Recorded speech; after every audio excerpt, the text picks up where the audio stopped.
Well, hello. My name is John, and I'll be your host. And welcome to Poor Man's Garage. Now, probably like most of you out there, I don't have tiled floors or brand new car lift or big gigantic shop to work in. Most likely, your garage looks more like mine. 85 years old, cracks in the floor, walls aren't that nice, and you got a lot of old tools. But pretty much got everything in this garage that I need to build a 302 Ford, and then we're going to put it in a 95 M Edition Mazda Miata. And I'm going to give you some tips and tricks that I've learned in the past 5 years of running a V8 Mazda Miata.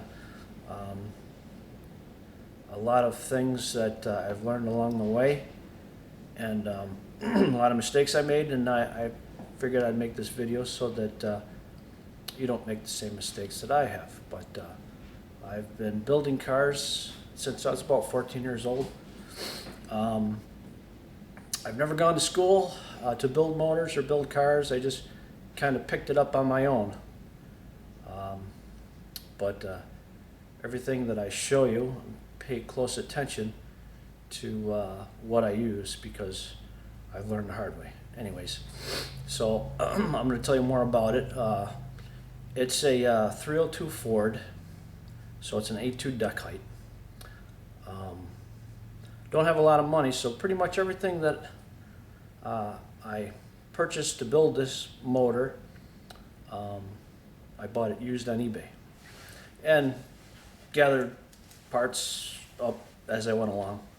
It took me a couple of years to gather up all the parts, but I managed to get them together. Basically, if you're building a Mazda Miata, you want to start with the best car you can find, which I think Gear said the same thing, and I'll say it too. And and then I contacted Martin from Monster Miata. I want to say some stuff about Martin is all good stuff. He's been through it thick and thin. Anytime that I had a question or needed an answer on something, I called him up, and he's been always more than willing to help me out. Pretty much his kit is made for Ford 302 fuel injection, somewhere in the vicinity of between like 250 and 400 horsepower. So if you're going to build anything that's got more than that, there's a few things in this kit that you might want to change or reconsider. Not that his kit's not reliable or anything like that. I'm not saying anything about that, but it is made for 250 to 400 horsepower. When you're pushing 600 horsepower, pretty much the only thing that you have to worry about, I would say, is the axles. I didn't even fool around. I went to this place called the Drive Shaft Shop. They make two different kinds of axles.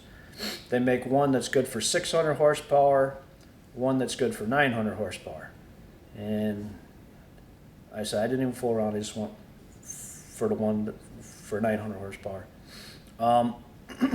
It doesn't have the ABS rings on it, so they might say, yeah, we got the ones for the ABS rings on it, but unless they change things, they don't. So make sure when you call up the Drive Shaft Shop and you tell them you got a whatever your Mazda Miata that you're working on, tell them that, if your Mazda Miata comes with ABS, you need it with the ABS rings. If they don't have them, you have to take your old rings off, which they pretty much come off the stock Mazda Miata axles with a hammer and a block of wood, no problem.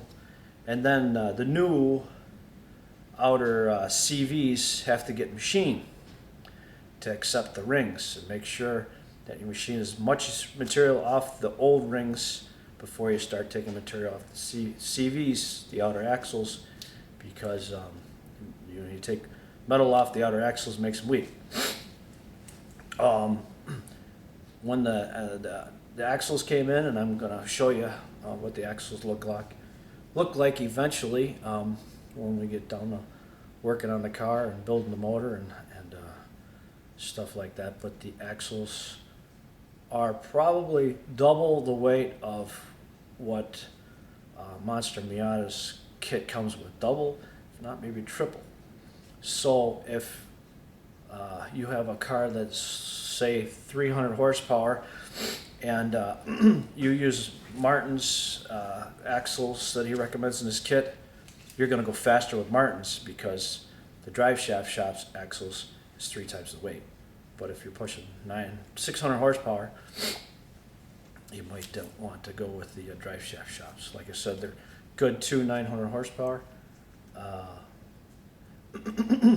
So anyways, let's talk about the beginning, I guess. Basically, if you buy a block on eBay, if you get a block from, say, Dart, or you buy a block from World Products, or you buy a block from SVO, I don't care where you buy the block from, the block is going to need to be, the mains have to be honed on it. And it's line honed, and then there's got to be bored and honed with a torque plate, and then the deck has to be machined. The top of the deck has to be machined. And